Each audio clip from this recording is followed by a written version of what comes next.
Hey, what's going on, Jaguar fans, man? It feels so good to be back in here talking Jags football with y'all again here today, man. I know the Jags content and the Jags news really hasn't been popping, and there really hasn't been a lot of focused content on that in these last couple of weeks, man. But we're in the dead point of the offseason. It's the middle of July. Training camp hasn't even began yet. Plus, there just hasn't been a lot of big news within the Jaguars community, man. Plus, it's low-key my Jaguars offseason because, I mean, it's still my summer too, so I'm just trying to enjoy it. But I know y'all get where I'm coming from, man. But we're back today talking Jags football with you guys.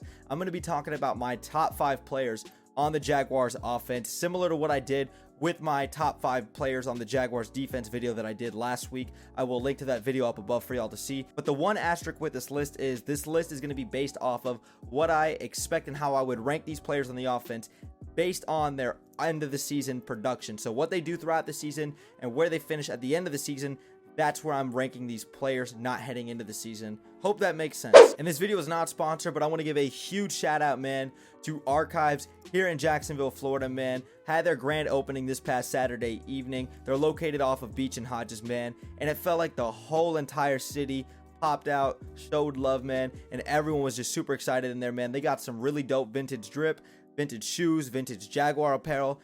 You know they got everything, man. And I even went and got myself a shirt. I'll put some photos up for you guys above, man. But I just want to give a huge shout out, man, to Archives here in Jacksonville, man. If y'all do get a chance, go and check them out, man. Go show some local support and some local love to these small businesses. Now let's get into today's video. So I'm going to start off with an honorable mention, and that's going to come with running back James Robinson.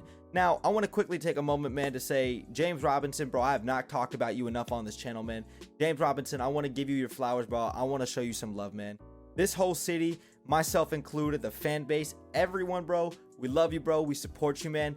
Thank you so much for everything that you've done. And I'm not trying to make this like a he's leaving us kind of video, but I just want to just truly tell James Robinson right here, right now, man, I appreciate you, bro, and everything you've done, from being an undrafted free agent, for coming into the building, working on everything during a COVID pandemic year. You beat out Leonard Fournette, and you're on a cheap $2 million contract, something like that. And this man's been one of the best and productive running backs on one of the worst teams. No, the worst team in football the last 2 seasons, man. Shout out to you, James Robinson. Had to give you my flowers real quick, bro. But actually getting into James Robinson, man, James Robinson has been one of the better and more productive running backs in the NFL since coming into the league. He's had his injury issues, and he is coming off an Achilles injury, if memory serves me correctly. And I have talked about him and Travis Etienne being Thunder and Lightning 2.0. Both of these guys bring a different skill set to the game, and especially coming out of the backfield. You know, James Robinson's a lot more of a downhill power running back who really doesn't have that home run breakaway speed versus Travis Etienne, who really possesses all those other traits. But James Robinson, man, he comes in at number 5. But James Robinson comes in as my honorable mention. Let's get into number 5. Now, at number 5, I'm going to take Jaguars wide receiver Christian Kirk. Now, the whole NFL community and even a lot of us Jaguar fans at the time freaked out when the Jaguars signed Christian Kirk, because the Jaguars were not going to land a Devontae Adams or an Allen Robinson homecoming. We ended up getting a guy coming over from Arizona in Christian Kirk who had 984 yards last season. But where everyone flipped out was the fact that we paid this man on a 4-year, $72 million contract with $84 million up to incentives. And the fact is, Christian Kirk has never lived up to that kind of contract. But you're paying him not based off his past production, but what he can do in the future, especially moving forward, possibly as a wide receiver number 1 with a quarterback in Trevor Lawrence, aka Mr. Sunshine. And Christian Kirk is going to have to help and become that dependable and very reliable receiver for Trevor Lawrence moving forward. Christian Kirk is a phenomenal receiver. We've seen him do some great work in Arizona with Cliff Kingsbury. He's worked with other great talent around him like Zach Ertz, Rondale Moore, Larry Fitzgerald, DeAndre Hopkins. The list goes on. Christian Kirk, and we saw him also in week 3 versus the Jaguars here at TIAA Bank Field. He cut us up. He carved up our defense, man. Christian Kirk is a very, very solid and productive receiver, man.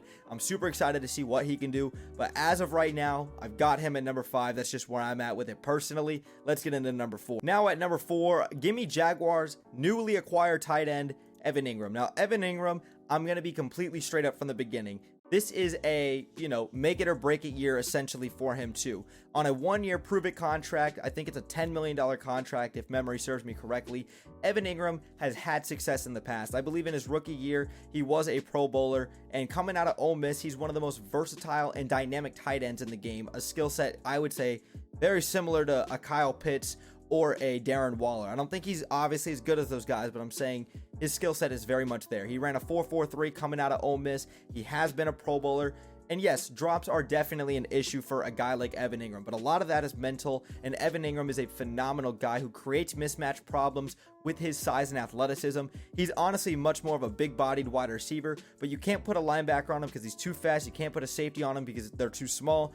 Evan Ingram's a guy who can be dynamic, and if he continues to actually play at the level to which he's capable of playing and the potential that we've seen out of him in his days with the New York Giants and with horrible quarterback play with Daniel Jones and Eli Manning on his last leg and just horrible coaching up in New York for a majority of his tenure, well, actually all of his tenure, Evan Engram now has the opportunity to not only have a great and solid year with the Jaguars on his one-year contract, he now has an opportunity to flourish under a Doug Peterson system, which is heavily based in tight ends, something Evan Engram alluded to when he signed here with the Jacksonville Jaguars this offseason, but also learning and growing with a young quarterback who actually has a tremendous amount of talent with a guy like Trevor Lawrence, aka Mr. Sunshine. Evan Engram possesses all the tools and traits in order to succeed, and it's up to him to do that. I think that he can, and I'm going to put it right here on record right now. Evan Engram will go down as the greatest tight end in Jacksonville Jaguars history if he gets another contract. Then coming in at number 3, give me the Jaguars' probably biggest offseason addition via free agency or through the draft, coming with offensive lineman Brandon Scherff. Now, Brandon Scherff has been one of the best interior offensive linemen in the NFL since coming into the league. Brandon Scherff is a very good guy, and the Jaguars, that was a home run day 2 or day 1 free agency hit, whatever it was. They can never do enough to help beef up that offensive line to help protect their young quarterback, Mr. Sunshine, back there in the pocket. And the Jaguars still did a great job addressing the offensive line this offseason, not only adding Brandon Scherff, but also re-signing Cam Robinson to a long-term contract, adding a guy in Luke Fortner in the 3rd round of the draft. The Jaguars did a lot of great things, man. I'm super excited. Now coming in at number 2, this is a guy I've spoke glowingly about in the past, man. Super excited to watch this young kid. Without further ado, give me Jaguars running back, Swiss Army knife, the guy who can do it all, running back Travis Etienne. Now, Travis Etienne, we all know, and that there was a lot of criticism, not only within the Jaguars community, but in the NFL community in the 2021 draft when the Jaguars took Travis Etienne at number 25 overall. I've already defended him from the moment that we've drafted him to this very day. A lot of people are going to eat their words. This is one of the most dynamic and athletic players in the game who's going to help to revolutionize what this offense could potentially look like with Doug Peterson and Press Taylor at the helm too. Travis Etienne, like I've said about James Robinson too, he brings a different dynamic to the game and that thunder and lightning that we're going to be able to see out of the backfield between these guys.